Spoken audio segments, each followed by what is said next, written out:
Hello दोस्तों, कैसे हो दोस्तों। आज का हमारा टॉपिक है टीडीएस ऑन रेंट एंट्रीज। दोस्तों, टीडीएस ऑन रेंट की एंट्री कैसे करते हैं। दोस्तों, उसके लिए सबसे पहले मैं आपको एक बिल दिखा देता हूँ। जैसे मेरे पास एक रेंट का बिल आता है, जो मेरा मंथली रेंट कितना है, 1 लाख रुपए पे करना पड़ता है। टीडीएस कब काटते हैं हम रेंट के ऊपर, कौन सी सेक्शन के अंदर काटते हैं टीडीएस, हम सेक्शन 194 आई के अंदर काटते हैं। और कितना काटते हैं दोस्तों, 10% काटते हैं। और कब काटते हैं दोस्तों, जब हम किसी को 2,40,000 रुपए से सालाना पेमेंट करते हैं, ईयरली पेमेंट करते हैं 2,40,000 से ऊपर, तब हम टीडीएस काटते हैं। तो दोस्तों, जैसे मैं क्या करता हूँ, हर महीने 20-20 हज़ार रुपये पे करता हूँ, है ना। साल का 240 होता है, तो आपको टीडीएस नहीं काटना, 240 से ऊपर होने पे काटना है। आपने 2 लाख, ठीक है, कितना, 2,50,000 रुपए पे कर रहे हो, तो कब काटोगे। तो 20-20 हज़ार रुपए के मान लो, 20-20 नहीं, चलो 25-25 देते हो हर महीने, तो कितने, 25 8 200, और 8 9 10 200, ठीक है। आप कौन से महीने में टीडीएस काटोगे। 25-25 हज़ार रुपए देते हो तो हर महीने का काटना, काट सकते हो, क्योंकि आपका फिक्स है। आपको पता है 240 से ऊपर देना है। लेकिन टीडीएस हम कब काटते हैं, जब हमारी लिमिट से ऊपर होता है, 2,40,000 से ऊपर होता है। मान लो आपने, आपको 25-25 हज़ार रुपये पेमेंट कर रहे हो, तो आपको 10वें महीने के अंदर आपको टीडीएस काटना पड़ेगा। कितने पे काटोगे 10वें महीने में, यदि काटोगे तो दो, जितना 10वें महीने तक पे कर दिया रेंट, उतने पे टोटल पे काटोगे टीडीएस। उस महीने के रेंट पे नहीं काटोगे। जैसे 25 पे कर रहे थे तो 25 पे नहीं काटोगे। उस महीने तक मान लो आपने 250 पे कर दिया, तो 250 का 10% 25 हज़ार रुपये टीडीएस काटोगे उस महीने। उस बंदे को कुछ पे नहीं करोगे, टीडीएस काट के गवर्नमेंट को जमा करा दोगे। आपको ऑडिटर, आपका जो सीए है, वो ये नहीं कह सकता कि तुमने पूरे महीने टीडीएस क्यों नहीं काटा, क्योंकि टीडीएस तब कटता है जब मेरी लिमिट से ऊपर हो जाता है, ठीक है। पर ये रेंट पे लागू है। ऐसा ना हो कि आप प्रोफेशनल पे भी ये लागू कर दो। प्रोफेशनल पे यदि आपका बिल 30 हज़ार से ऊपर हो गया, तो आपको टीडीएस उसी समय काटना पड़ेगा। उसमें 30 और और कॉन्ट्रैक्टर के अंदर 30 और 1 लाख की लिमिट है, ठीक है। तो दोस्तों, हम रेंट की बात कर रहे हैं। तो दोस्तों, अब क्या करते हैं, यहाँ चलते हैं, रेंट की एंट्री बताता हूँ मैं पहले आपको। जैसे क्या कर रहे हैं, हम रेंट पे कर रहे हैं, किसको पे कर रहे हैं, लर्निंग एज्यू पॉइंट को पे कर रहे हैं, 1 लाख रुपए पे कर रहे हैं, 9 9 हज़ार रुपये उस पर जीएसटी लग के आ रहा है, 1,18,000 रुपये हो रहा है। तो एंट्री क्या करेंगे, रेंट को डेबिट करेंगे 1 लाख से। रेंट को डेबिट कर दिया 1 लाख से, ठीक है। उसके पास इनपुट को क्या करते हैं, हम डेबिट करते हैं 9 9 हज़ार रुपये से। मैंने सीजीएसटी और एसजीएसटी को डेबिट कर दिया। और बाकी बचा, कितना बचा, 1,18,000 में से मैं टीडीएस किस पे काटूंगा, पूरे 1,18,000 पे काटूंगा कि 1 लाख पे काटूंगा। दोस्तों, हमेशा टीडीएस खर्चे पे कटता है, ना कि टैक्स के ऊपर। टी टैक्स मतलब दोस्तों, जैसे ये सी जीएसटी और S GST also a tax. इस पे कभी टीडीएस नहीं काटा जाता, टैक्स पे टैक्स कभी नहीं डिडक्ट होता, ठीक है दोस्तों। तो यहाँ पे देखिए, 1,18,000 हो गया, तो हम कितने पे टीडीएस काटेंगे, 1 लाख का 10% कितना काटेंगे, 10 हज़ार रुपये टीडीएस काट लिया, और बाकी उसे पे कर दिया 1,08,000, 1,08,000 रुपये। चलो इसकी एंट्री करते हैं। V for voucher, J for जन सॉरी F7 फॉर जनरल, फिर रेंट अकाउंट डेबिट। नहीं है हमारे पास हेड, तो क्रिएट कर लेते हैं, रेंट, ठीक है, ऑन बिल्डिंग। अब रेंट किसी पे भी हो सकता है, तो आप पूरा ही लिखिए, रेंट ऑन बिल्डिंग, ठीक है। इनडायरेक्ट टैक्स, सॉरी, अब इनडायरेक्ट एक्सपेंसेस है, तो इसके ऊपर नॉट एप्लीकेबल, जीएसटी एप्लीकेबल है। इसे ऑल्टर कर सकते हो, यहाँ से डिफाइन कर सकते हो, यहाँ से एचएसएन कोड, वो बंदा आपको जो भी बिल बना के देता है वो आपको एचएसएन कोड देगा। यहाँ से ये देखो 9972, ठीक है। Each non GST, no. किस पे है ये, परचेज टैक्सेबल है। यदि इंट्रा है तो परचेज टैक्सेबल कर देंगे, और स्टेट के बाहर से हम किसी बिल्डिंग ले रहे हैं तो हम इंटर स्टेट कर देंगे, ठीक है। तो हम किससे ले रहे हैं, परचे स्टेट के अंदर, तो परचेज कितनी रेट होती है, 18%। नो नो, ये हो गया। और एक चीज़ और, यहाँ से यदि आपके में ये सारे दिख नहीं रहे हैं, आपको शो नहीं कर रहे हैं, तो आप यहाँ से डिटेल डाल के भी कर सकते हो। और यहाँ से नहीं है तो आप कन्फिगर करके इन सबको, जो जो मैंने यस किया हुआ उनको यस कर सकते हो, ठीक है। चलो, ये हो गया।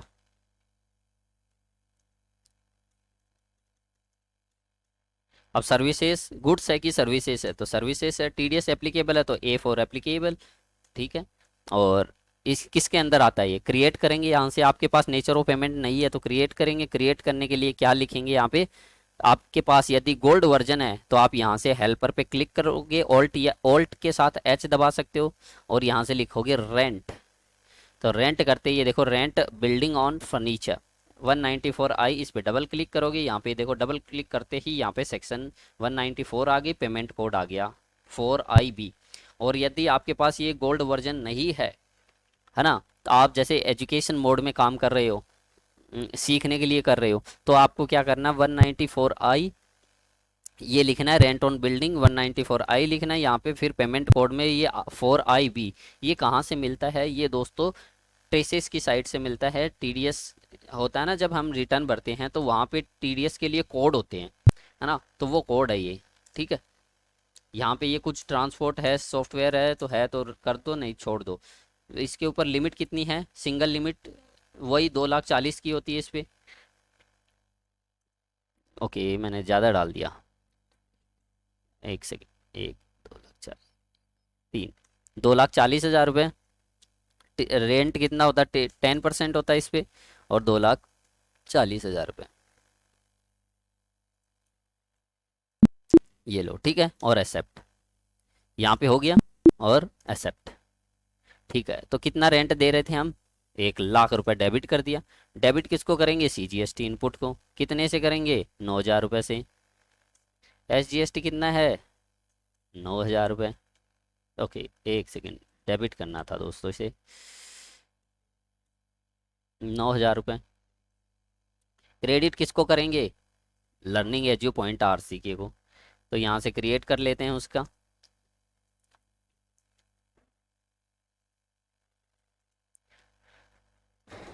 कि कौन है ये हमारे लिए, सन्ड्री क्रेडिटर है। ठीक है। मेंटेन बिल वाइज बिल करना चाहते हो, यस कर दो यहाँ से।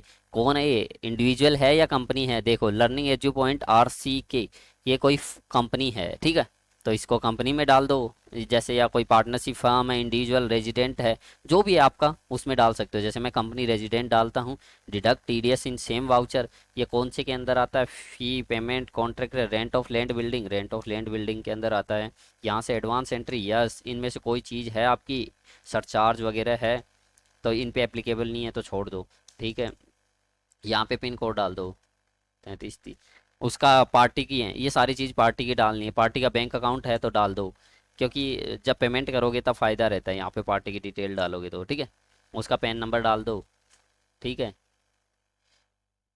ये पैन नंबर डाल दिया। ठीक है, मैंने गलत डाल दिया दोस्तों। ठीक है, फिर यहाँ पे रेगुलर है, यहाँ पे उसका GSTN नंबर डाल दो।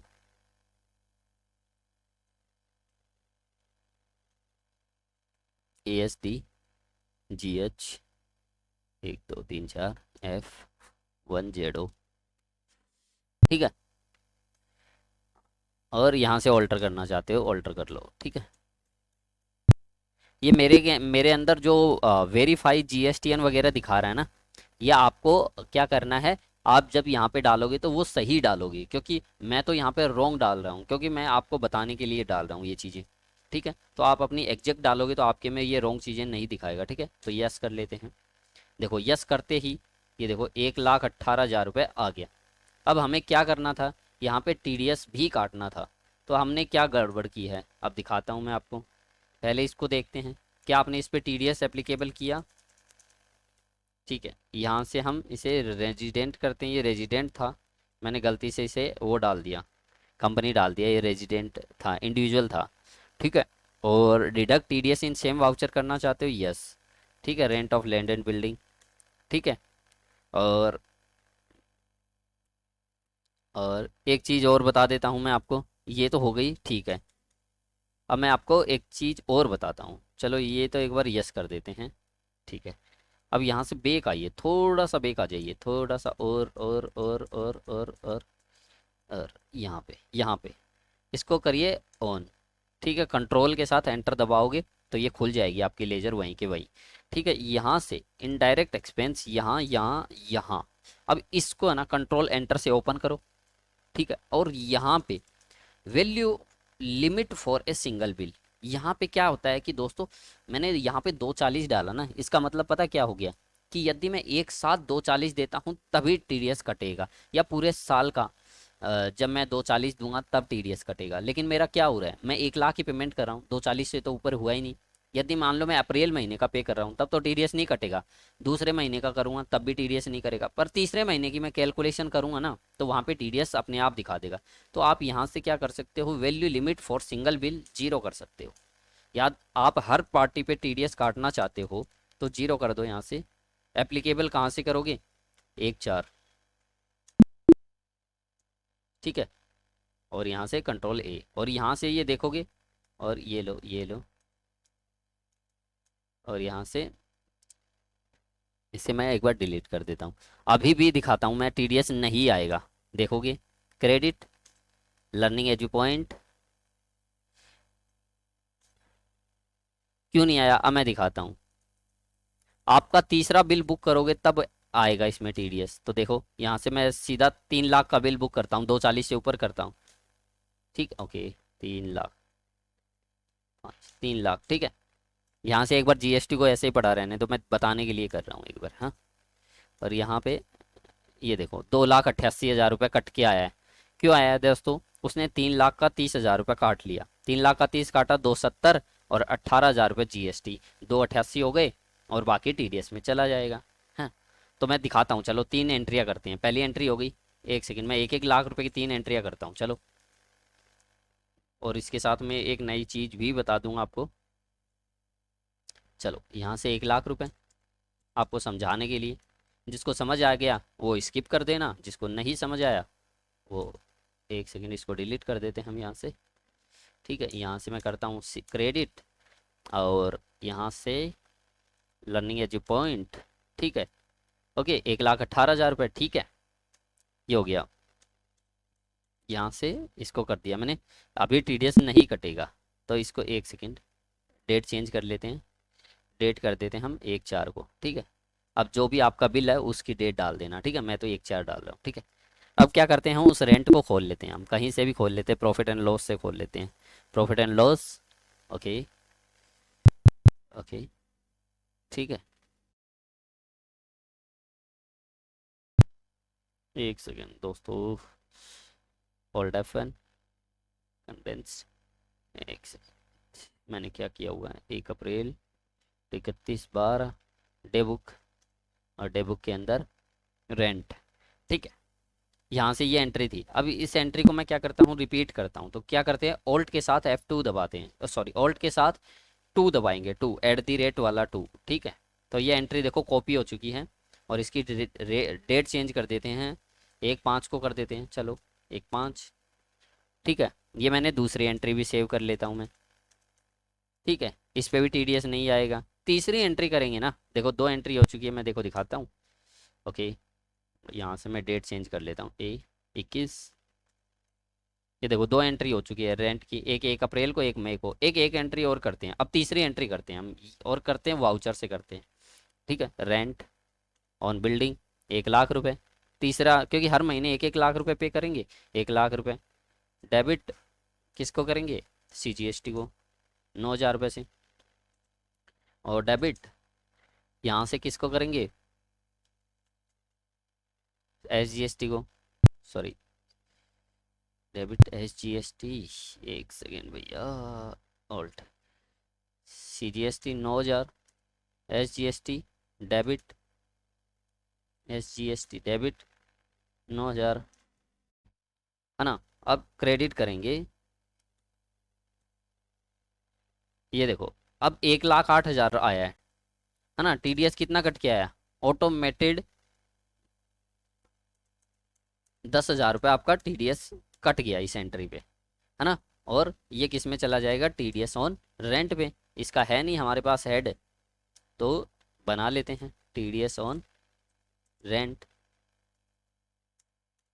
इसे डाल देते हैं duty and taxes, duty tax, TDS, इसमें रेंट ऑन बिल्डिंग, ये हो गई। पर दोस्तों एक चीज़ गड़बड़ है, बताऊँ इस टेली प्राइम के अंदर क्या गड़बड़ है, हमने 3 महीने का रेंट पे कर दिया, 240 से ऊपर हो गया। एज पर रूल पता है क्या होता है? एज पर रूल आपको पूरे 240 के ऊपर टीडीएस, 240 से ऊपर जितनी भी अमाउंट होती है पूरे पे टीडीएस काटना होता है। तो इस बिल के अंदर है ना, हम उसका 30 के हिसाब से, मतलब हर महीने 10, 1 लाख का कितना कटना चाहिए था, 10%, तो कितना होता है 10,000। तो 3 महीने कितने हो गए, 30,000 रुपये टीडीएस काटना है दोस्तों उसका।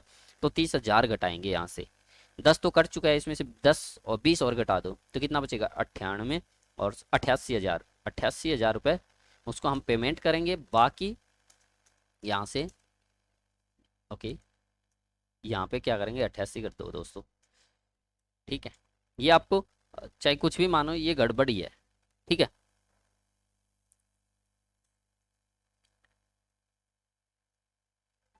और टीडीएस ऑन रेंट, और यहाँ पे 30,000 हाथों से लिखना पड़ेगा। ये टेली प्राइम की ऐसे मान लो गड़बड़ी है कि वो टीडीएस नहीं काट पाता पूरे पे। और इस एंट्री को सेव करेंगे, ये टीडीएस कट गया। इस पे इंटरेस्ट नहीं देना होता आपको, क्योंकि आपकी 240 लिमिट ही इस महीने पूरी हुई है, तो इस महीने ही काटोगे, ठीक है। कोई इंटरेस्ट वगैरह नहीं देना होता। तो ये अब कहाँ पे हो गया, अब मैं दिखा देता हूँ। डी और स्टेचुटरी रिपोर्ट, इसको पे करना है आपको, तो कहाँ से करोगे, या तो आप पेमेंट वाउचर से कर सकते हो जैसे मैंने पीछे के बिलों में दिखाया। यहाँ से यहाँ पे बाकी ये देखो, करंट पीरियड ये जो आ गया। अब मैं दिखाता हूँ आपको, अनसर्टेन, एक सेकेंड। यहाँ से क्या करोगे, ऑल्ट एस दबा सकते हो या स्टेट पेमेंट पे क्लिक करोगे। यहाँ से टीडीएस करोगे, यहाँ से यस, यहाँ से कौन से महीने का था वो, पीरियड फ्रॉम कहाँ से था, अप्रैल टू मई जून जुलाई, जुलाई, ठीक है। डिडक्टेड टिल डेट कौन से जुलाई में काटा था हमने, 31/7 तक काटा है ना। ओके सॉरी, हमने टीडीएस कौन से महीने में काटा था, 1 तारीख को काटा था ना, अप्रैल में, जून को काटा था, सॉरी 1 जून, 1/6, एक सेकेंड आ क्यों नहीं रहा भैया, डेट देखनी पड़ेगी हमने कौन से महीने में काटा है।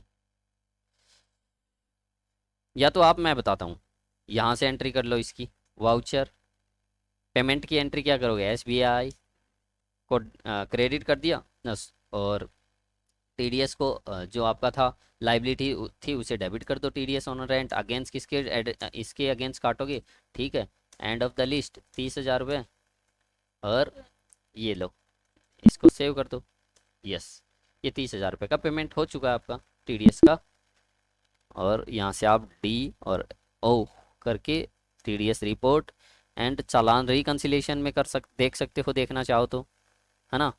ये देखो 30,000 रुपये का पेमेंट हुआ है, यहाँ पे आप डिटेल डाल दो, रिकनसाइल कर दो फिर उसे, है ना। ये डिटेल डाल दो और उसे पूरी, ये देखो ये डालोगे, ये डालोगे, ये आपकी डिटेल डाल दो, आपके चालान से रिकन्सिलेशन हो जाएगा और आपकी टीडीएस रिटर्न आसानी से बन जाएगी। सो वीडियो कैसा लगा दोस्तों, वीडियो अच्छा लगा है तो वीडियो को लाइक करें, शेयर करें, और कुछ समझ नहीं आया है तो हमें कमेंट करें। और अभी तक आपने हमारे चैनल को सब्सक्राइब नहीं किया है तो सब्सक्राइब कर ले। थैंक यू दोस्तों।